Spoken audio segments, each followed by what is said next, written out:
Nigerians are seeking answers to the many problems confronting the nation, from insecurity to economic challenges, electricity, failure and problems in the education sector. We continue our engagement with some of the presidential candidates in the race for 2023.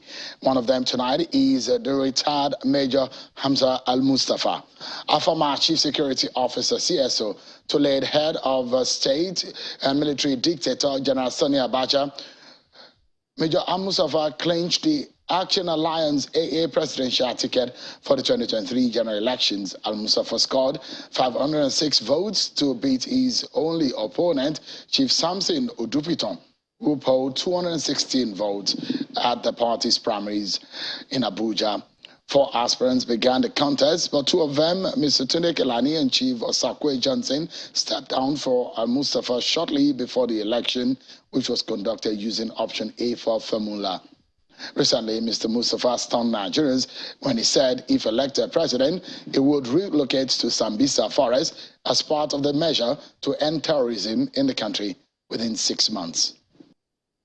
Let's now hear from Major Almustapha, who is joining us live. The retired Major Hamza Almustapha, a former Chief Security Officer to late Head of State General Sani Abatcha, and the presidential candidate of the AA. Thank you so much, Mr. Almustapha, for joining us tonight. It's my pleasure. Good to see you so much. It's been a long time. Indeed.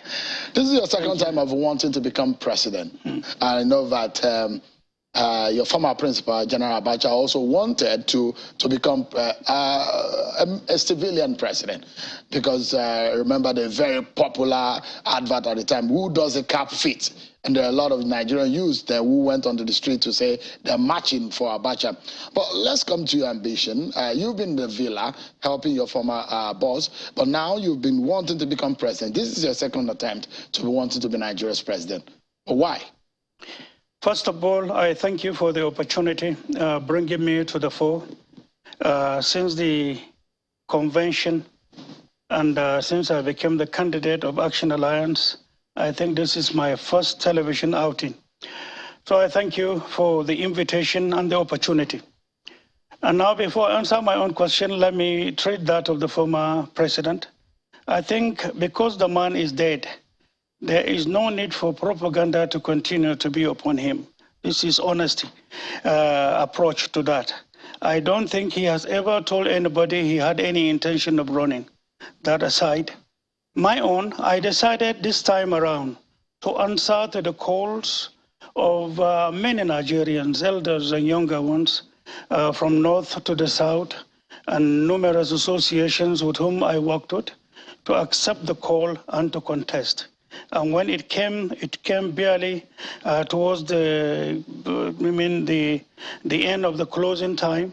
So we sat down and then looked at all the parties and looked at the party that shares common interests, common understanding, and our own manifesto, personal, and that of the party. So we realized Action Alliance has what we require. So we joined Action Alliance, and here we are so far, doing our underground work. Since the convention came and went, we collectively are working hard from across Nigeria. We have not come to the fore deliberately, but working under the table, which to me is more scientific than the razzmatazz before the official kickstart time, which is the 20th of September. Interesting. I mean, you've said at some point when you came out of prison that you have passion for Nigeria. Right. That if you have a background somewhat could be described as coming from a family born with a silver spoon, some people would describe you as such, that it wasn't about money that took you to the military in the first place, that you have passion for. Is it the same passion that you have that is driving you to wanting to become Nigeria's president? In fact, much more. My background speaks for itself, and I'm happy you have said so I need not to repeat it. I came, and then I had the opportunity of serving in numerous sensitive places since I got my commission as a soldier. And since then, I have done what you cannot appreciate at a glance, for the opportunities and the services we rendered. But our records in the military speaks for itself for anybody to see. It's a public document.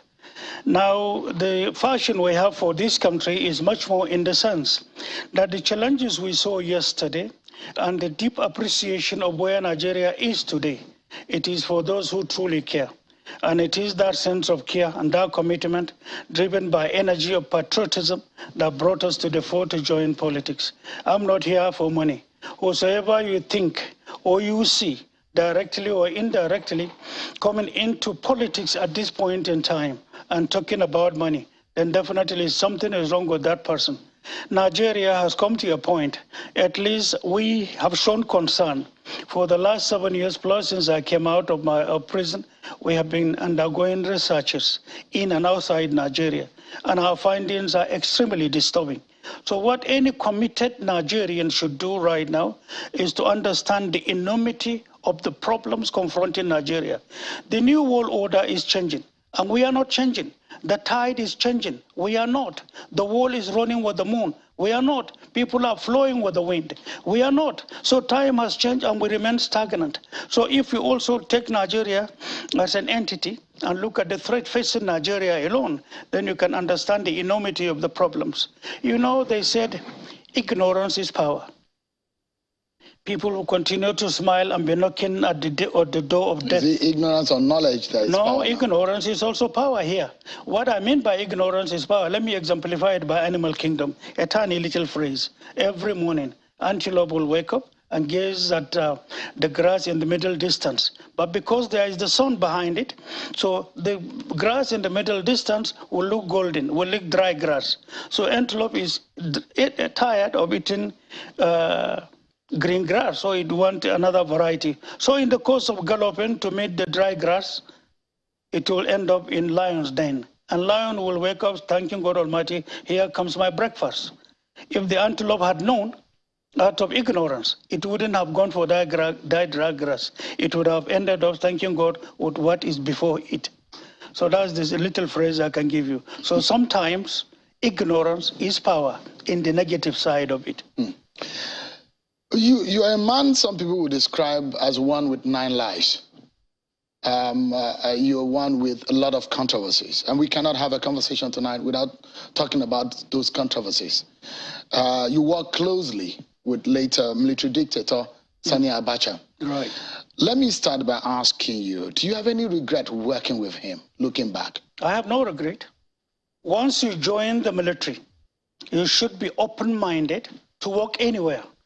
You can be posted to North Pole, you may be posted to South Pole. You can be in the worst part of the world or worst part of the country. It is experience. I have had my personal destiny, and my personal destiny took me to where I served. All I want is wherever you send me to, I will serve and you will see the distinct difference, and I will leave it there for younger generations to learn therefrom and to enhance the professionalism and to enhance the status of the service I belong to. I have done so all my career, all my life. I never converse to be posted to anywhere. They saw me, they saw what they saw in me, and posted me to all the places I went to, including the late head of state. And I gave my life, I gave sacrifices that are indelible today in the records of the military that are there for people to see. We will come to that in a bit, because some people who perhaps do not like your face, because there are a lot of people who do not like your face. There are people who like your face. But then the question is, yes, we'll get to in life. Yeah. If the whole world like your face, then it shows they are a compromised person. But if some like you and some do not like you, then you are floating right. Absolutely. So, it is so that's why I said, yeah. It is only normal that some like people you, don't like your face. Some don't like you. That is a natural state. Absolutely. So right? That's why we get into why some people don't like you, and perhaps you may have the opportunity to clarify and speak about those issues. I mean, one would describe, for those who were very close to you or who were near power at the time, could describe you as perhaps you look so much like a son to the former Sani Abatcha, the late Sani Abatcha. You were very close to him.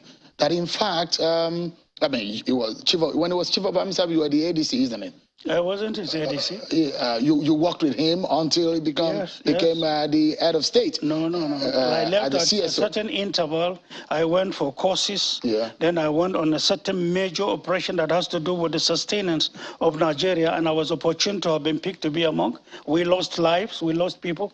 God decided that some of us should be back alive, and we did. We went and exemplified what we did. We lost so many people, and we came back with documents assisting Nigeria till this very moment. We'll get into some of those things that you've done, but let's talk about your closeness with General Sani Abatcha. Some people would describe him as perhaps a single dead man that still enriches the nation he left behind based on the monies that have, for example, recently about 23 million US dollar was linked to Abatcha loot, and you are very close to him. Are you aware about some of this loot and why some of these monies were kept outside of the country? All right. This is a sensitive question, and all I want is for you to allow me answer you. Absolutely. Directly. Go ahead, please. First of all, if you know my background, money is totally secondary, and you may be shocked at the type of person I am. If I wanted to become a rich person, there were countries that were ready to make me a very rich person, and that would have compromised my professionalism, my commitment to be who I am and who I was when I was in service. So money is secondary. I didn't join the army because of money. I'm not in politics because of money. This country requires selfless services for Nigeria to come out of where we are. And I wish and pray that we can all appreciate, written or in mental sense, the difficulties ahead of this country from the findings we have. That aside, the issue of money, ask anybody, ask the military, ask those in civil, anybody will tell you that money was secondary. I have nothing to do with money. But there was a time I gave an interview about General Abatcha when sanctions were enforced on Nigeria.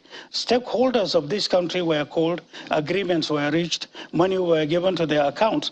But my greatest surprise today is that the media has not asked any of such big personalities to say money was given to you on an agreement. What happened to it after he died? None of you has gone to do investigative journalism.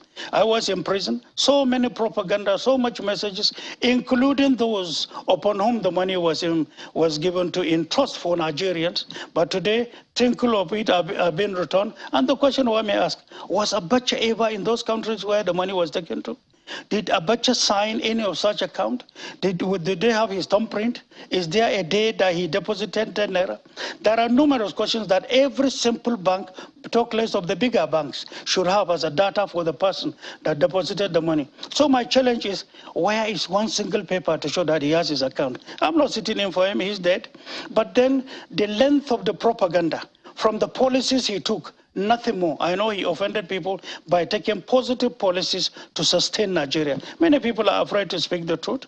On my way here even, I just saw an interview by one of his ministers who were the closest to him, giving him advices. But I saw in an interview lately, disowning the same man. Remember, we will all die. We will all go back to God Almighty. We will answer. If General Abatcha were to be alive, most of the statements and the propaganda you say were not to be. But because he's dead. But that's another thing. That's not what brought me here.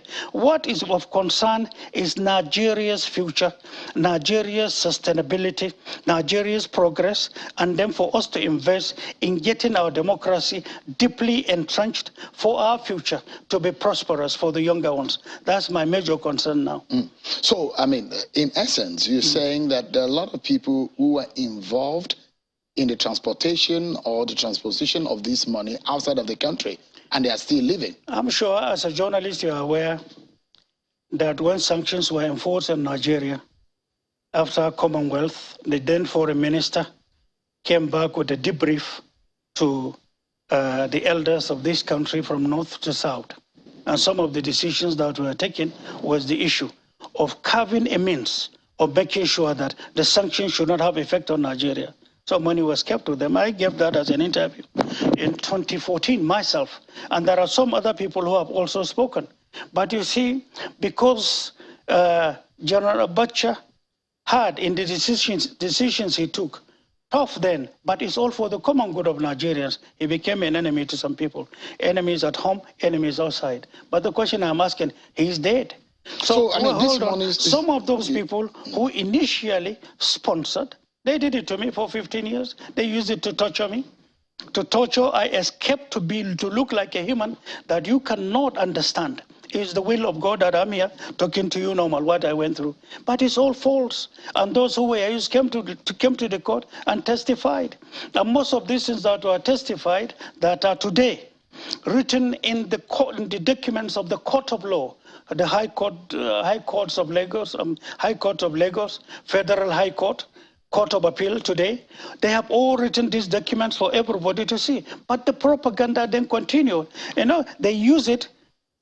One, we were being tried in a normal court of law. Second, we were being tried on the pages of newspapers. What was written in the night is echoed by television and radio in the morning to justify our persecution. And that they did for a very long time. But torture, today, if we are talking about torture, no sane society or government or any institution can accept that. But the question is, they always run away from discussing what they did to us. The question is, who initiated it?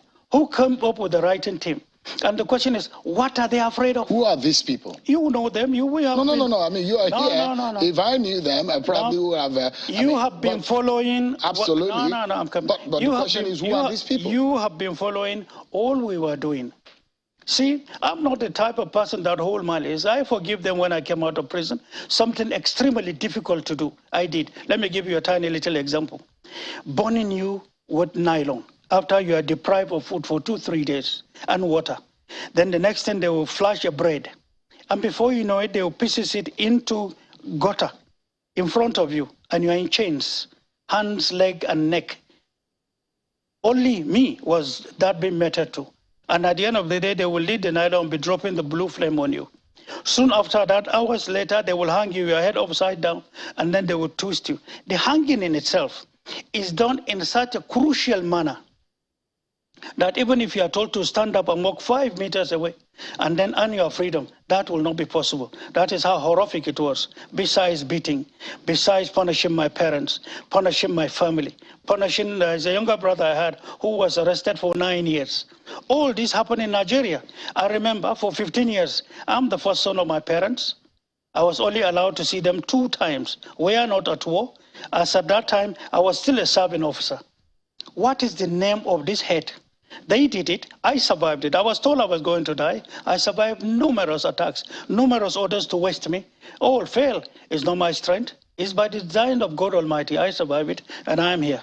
So to those who did what they did. Who are these people? You know them. You know. Can you say? You know. Because Nigerians, you are someone who is seeking the first office of the land. So you might be able to come clean to Nigeria to say, these are the people and probably name names. See, the large heart to accept punishment, to go through persecution, and that same large heart that forgives has thrown this behind us. What is my greatest concern now is what is before us in this country.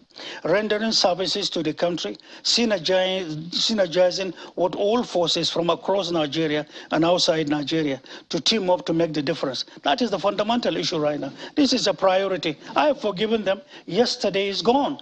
My personal destiny is designed by God that I'm to go through that. Remember, in any phase of life you are, there is individual destiny, and there is collective destiny.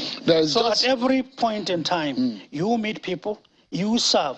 The greatest thing here is, did you serve well? Were you loyal? Were you committed to your country? Did you leave prints that others will come and emulate therefrom?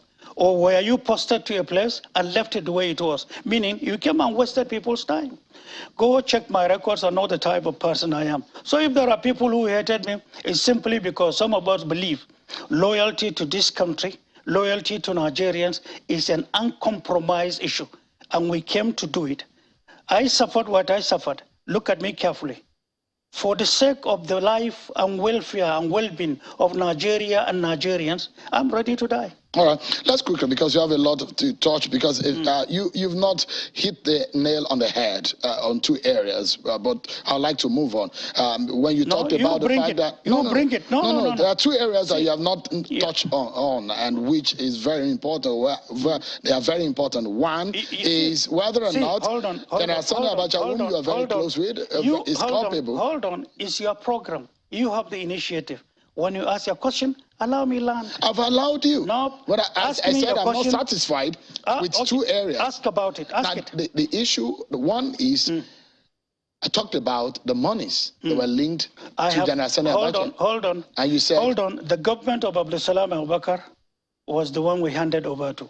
I was the one that did the handing over. Every single tiny little thing, including the hooving of the room of the president, to show being detailed. That's how I handed it over. 1, to the office of the CSO. 2nd, to the president, to the head of state then that came. 3rd, you remember there was nobody in the office of General Dia. So all the contents that were left, that General Dia was the vice president. We handed it over to the vice president, all around me. You remember there were detainees also at that time. I had to protect. And so in the course of doing all this, it took me almost 2 months plus to get all things done and handed over. And I did. And I tell you this, that's why I always hit my chest.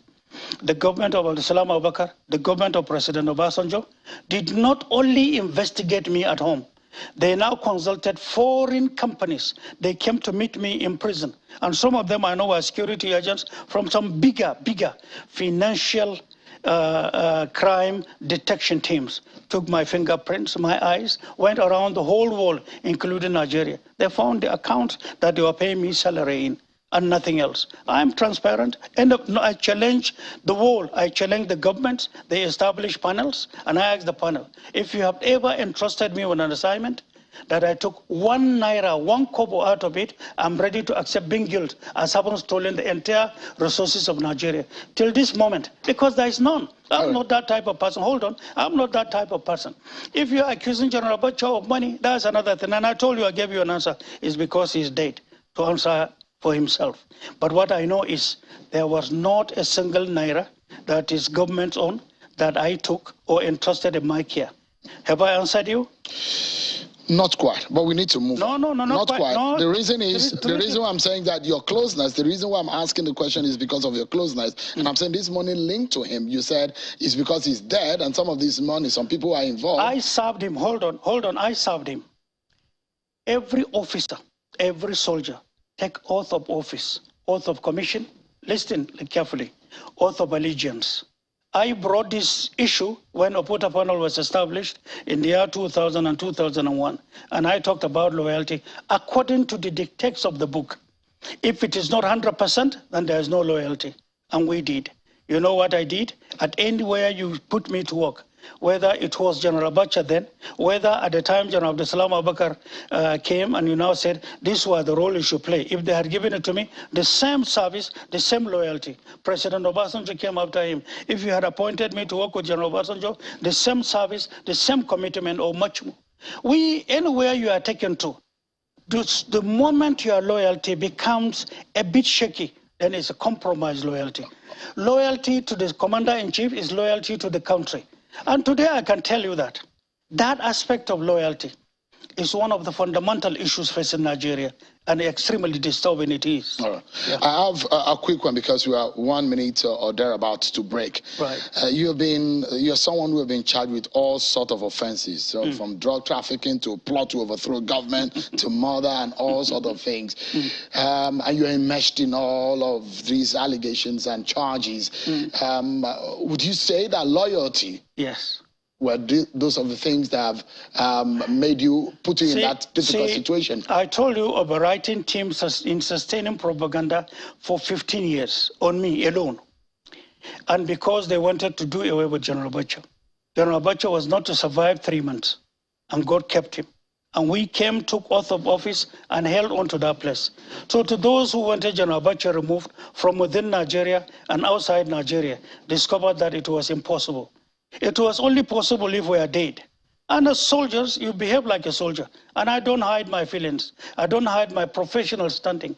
If you give me the responsibility to guard this place today, nothing happens here. If it happens, remember we are dead. And that's what I exhibited. And that is what is expected. Yeah. A soldier that comes to be a compromised person is not ambassador of his family, is not ambassador of his profession, and cannot be trusted. And it's a shame to have such people who play with loyalty. I'm not that type of person. I take oath, I stand by the oath. All right. You were trained as an intelligence officer, right? Intelligence officer, yeah. That's what you're trained in. Now, and you have said that there are some Nigerians who are like termites eating this nation. Yes, who are these people, and what do you mean? This is a topic for another day. I said so from facts given to me and known to me from the services we rendered. And you know, I've been in this service for a very long time. Who are these people? And out of commitment and concern and care for the welfare of this country, I made this pronouncement. And who are these people? No, this is not the forum. Not are they highly placed people? Not met people from across Nigeria. When you are talking about the life of a country, a tiny little carpenter may be, a tiny little technician appointee might be, rich man B might be. So this is another thing entirely. What is their plan? What is their plan of eating up this country? Like this is you know, if you as a Nigerian sit and look at Nigeria and look at the number of years from independence to date, and look at the records of Nigeria and seek and take a glance at development in Nigeria, you know something is wrong, correct? Correct? Yeah. Something is very wrong. Those things that are wrong are what I'm pointing at. And God willing, some of us are in this business to be able to look at it and correct it legally, morally, and then democratically. So some people are benefiting from corrupting this nation. I think you know much more better than me. You have run numerous programs that has to do with these causes and these subjects. So what would you do about corruption? And numerous approaches concurrently that will go. And the structure in itself, to some of us, we found it faulty. We found it to be ineffective and then too small to contain the wide front of the corrupt persons in Nigeria. You do it legally, systematically, to be accepted by international law, and you condone it with ease. Are these former military people? Numerous who are corrupt persons. I'm asking those highly placed people you refer to that are eating this nation like termites. If you take the census of this country in knowing the correct persons, the record speaks for itself. So we are looking at a time when we come with civility and legally, morally and democratically, to have this wider front of containing it. Identification of corrupt persons, persons doing damage to the system, will face the law. For and on behalf of the country, for sanity to come in. Remember, no environment that wishes to prosper, especially wanting democracy to get entrenched, that should allow an environment where institutions are completely dead and you think you can invest there from. So today, you have institutions that have failed. So whatever you do will have no meaning. And that's why, unless institutions are now revived, corrected, molded, rehabilitated, at the end of the day, you may waste your time doing nothing, because nothing will be seen as an achievement. Anyone who wants to become Nigeria's president must have an idea of how to solve the insecurity problems. Shiroro attack is one. A lot of people say one too many on the attacks that have taken the lives of many Nigerians. And I'd like to know, I mean, you have said that you will relocate to Sambisa Forest if elected president, and in fact, you will arrest the insecurity situation within 6 months. Absolutely. 6 months. And several leaders of the country have been battling to resolve this problem. How would you do that? See, I didn't make mention of 6 months. I didn't talk about relocating to Zambia without doing my in-depth assignment. We did a lot of researches, a lot of homework into what they do. We went to dangerous places and getting data. I know what I'm doing, and I am sitting on lots of findings that we have. And we now tested some certain people even in the system. Can you work with this? This will give you solutions. At the end of the day, the capacity, ability to comprehend, to appreciate, and to launch yourself physically into doing some of these countermeasures. That is what will bring results. So many people don't have. There are people who are not ready to commit themselves to die. There are, but they are in high places. So to us, I have seen and known the thing. I have fought before, severally. I fought, remember, I fought before. I'm not new in the field. So if you say today, and God Almighty has vested power upon you, and you go back to your room and sleep with snoring, and the next day you are busy into attending some certain lower issues But because of the lofty nature in it, you found yourself engrossed in it. In the meantime, people are dying. Then something is wrong with the person, with his psyche, with the oath of office he has taken, and between him and God Almighty. Because even in law, even in our constitution, first thing first, lives and safety and properties of the people in keeping the country intact. Would you say that the problem? To me, every insurgency, and this is the mistake we are making in Nigeria, once you identify insurgency, be fast in containing it. See far ahead of the people. Contain it before it now becomes a monster. If while you are containing it, when it realizes it at the beginning, the whole country will abuse you for misapplication of power, let them do it. When tomorrow comes, the same people will praising you and honor you. And that is what happened to Nigeria. When this thing started in 1999, when Boko Haram began to rear themselves in November 1st, 1999, that was the beginning. We are talking of 21 years, 7 months, or 8 months now, which is to me a capital shame in the eyes of the world. Our elders, our seniors went to fight First World War, Second World War, with all the peacekeeping, peace enforcement records we have had. So many of our seniors have fought and died. So many are still alive, our former military leaders who went and fought to sustain and to give our military name for the whole world over to recognize us. We came out doing tiny little thing at home and rubbishing all these achievements. It hurts some of us. And some of us believe we can only build on excellence and maintain and bring Nigeria back to the fore within Committee of Nations. I am committed in doing that. I'm telling you, whatever you hear me say, and to particularly with the military circle, we know ourselves. If I tell you I'm relocating to Zambia, I know what I'm talking about. If I relocate, I'm not just relocating to watch what I see. I have my plans. If you have your troops that are not responding to orders, I know my own. After all, an officer or officers who know what they are doing, you first of all come up with an in-depth written appreciation of your situation, an in-depth mental situation of where you are, an in-depth collaboration with international bodies, an in-depth technical support. The technical structure supporting the military today is a capital shame. I'm saying this. Nigeria, not even that alone. One of the causes of insurgency today, or promoting insurgency in Nigeria today, is the absence of technological, economic support to launch our brilliant young ones. If there is nothing for them to fall back to, they fall back onto anything so long they can have money. Today, most of the kidnappings are done for people to earn meat. And today what I ask is, of all those arrested, where is the central data of the interrogation findings so that Nigerians can see and know that people were arrested in the act, people were interviewed for all these 21 years, 8 months, and then Nigerians can take lessons therefrom and now make an adjustment. Right. We, out of commitment and concern, we took the risk you can never believe. We went to wrong places. We went to our neighboring countries to see. You need to see Nigeria from Niger. You need to see Nigeria from Chad. You need to see Nigeria from Cameroon, from the point of view of what insurgency is doing to Nigeria. You need to go to Benin and look at Nigeria from that point of view. You also need to sit down and look at the witnesses. One word, look at the weaknesses or the mistakes we are making. The question is money is the military being funded? Is it only a military issue? How many numerous approaches are you supposed to have created to run concurrently in containing this? So it is larger than what you can think. Simply because, I said 6 months, and I'm talking about the commitment because of the in-depth homework I do, and that's the confidence I have. We're totally out of time, but this is something, a commitment I would like from you. I'd like to invite you back on the program.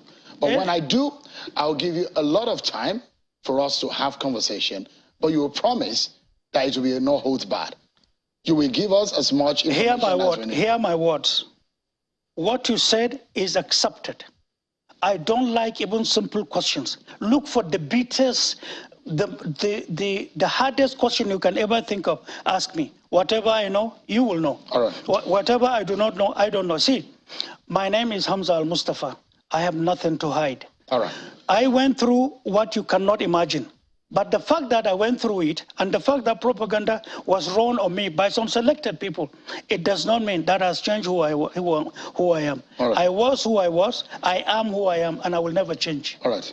We need to wrap up these parts, right. But I must sincerely thank you. Thank you. Retired Major Hamza Almustapha, thank you so much for coming tonight. Appreciate it. Thank you.